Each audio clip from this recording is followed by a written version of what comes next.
চাৰিওফালে ডিজিটেল ক্ৰিয়েটৰৰ ভিৰৰ মাজত এদিন ৰীল স্ক্ৰল কৰি থাকোঁতেই এটা ভিডিঅ'ত থমকি ৰ'লোঁ আৰু লগে লগে ছোৱালীজনে গোটেইবোৰ ভিডিঅ' চাই পেলালোঁ। কুলিৰ দৰে মন জোৰ পৰা মাত কথা। বন্ধুসকল নমস্কাৰ। নেপথ্যত বাজি থকা আমাৰ মাটিৰ গুণ থকা গান সুৰ লগতে তাইৰ কামবোৰ আৰু চালে চাই থাকিবলৈ মন যোৱা তাইৰ কোমল মুখখন য'ত তাইৰ মনৰ সৰলতাখিনি প্ৰফুস্ফিত হৈ উঠে। তাইৰ বাহ্যিক সৌন্দৰ্যৰ সৈতে মনৰ সৌন্দৰ্যৰ মিল হয়। তাইৰ দেহ মনত সৌন্দৰ্যই যেন এক অপৰূপ খেলা কৰে। চাই থাকিলে এনেকুৱা লাগে যেন ভৱেন্দ্ৰনাথ শইকীয়াই মহিম বৰাই তেওঁলোকৰ কলমেৰে অঁকা গাঁওবোৰত থকা এজনী ধুনীয়া নায়িকা তাই। সকলো ফালেই ছোৱালীজনী পাৰ্গত।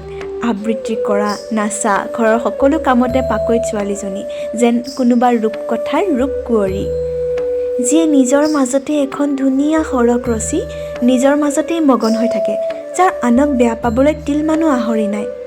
ভিডিঅ' চাই থাকিলেই গম পাব, জীৱনৰ ওচৰত কোনো অভিযোগ নৰখা, কাৰো প্ৰতি কোনো বেয়া ভাৱ নৰখা কিমান জীৱনমুখী ছোৱালী তাই।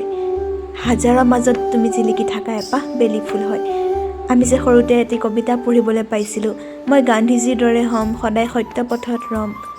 শুনাচোন এটা কথা কওঁ, মই তোমাৰ দৰে হ'ব খোজোঁ।